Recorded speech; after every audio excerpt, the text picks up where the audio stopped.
গুলশানের নাভানা টাওয়ারে মঙ্গলবার রাতে অনুষ্ঠিত বাংলাদেশ প্রিমিয়ার লিগ বিপিএল এর গভর্নিং কাউন্সিলের সভায় চূড়ান্ত করা হয়েছে এবারের আসরের ফ্র্যাঞ্চাইজিগুলোর মালিকানা।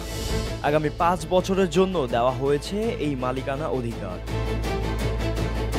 সভা শেষে জানানো হয়, রংপুর রাইডার্সের মালিকানা পেয়েছে বসুন্ধরা গ্রুপের নিয়ন্ত্রণাধীন টগি স্পোর্টস। রাজশাহীর মালিকানা গেছে নাবিল গ্রুপের হাতে। চট্টগ্রাম ফ্র্যাঞ্চাইজির দায়িত্ব পেয়েছে ট্রায়াঙ্গেল সার্ভিস। সিলেটের মালিকানা গেছে ক্রিকেট উইথ সামি। আর ঢাকা ফ্র্যাঞ্চাইজির মালিকানা পেয়েছে চ্যাম্পিয়ন স্পোর্ট। তবে এবারের আসর থেকে বাদ পড়েছে ৩ প্রতিষ্ঠান: দেশ ট্রাভেলস রাজশাহী, আকাশবাড়ি হলিডেজ বরিশাল এবং এসএস গ্রুপ 10-12 স্পোর্টস, যারা কুমিল্লা ফাইটার্স নামে অংশ নিতে চেয়েছিল।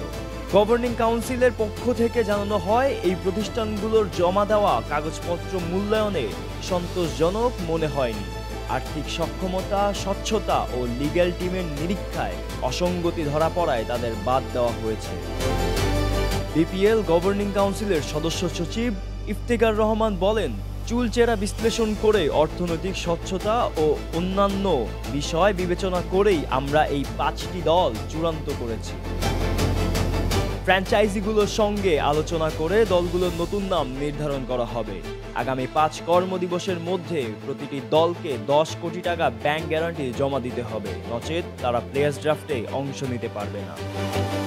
এবারের বিপিএল শুরু হওয়ার সম্ভাব্য সময় ডিসেম্বরের মাঝামাঝি, আর প্লেয়ার্স ড্রাফট অনুষ্ঠিত হবে আগামী ১৭ই নভেম্বর।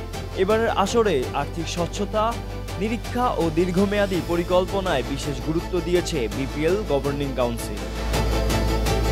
গোলাম মোর্শেদ, ক্যাপ্টেন স্পোর্টস, ঢাকা।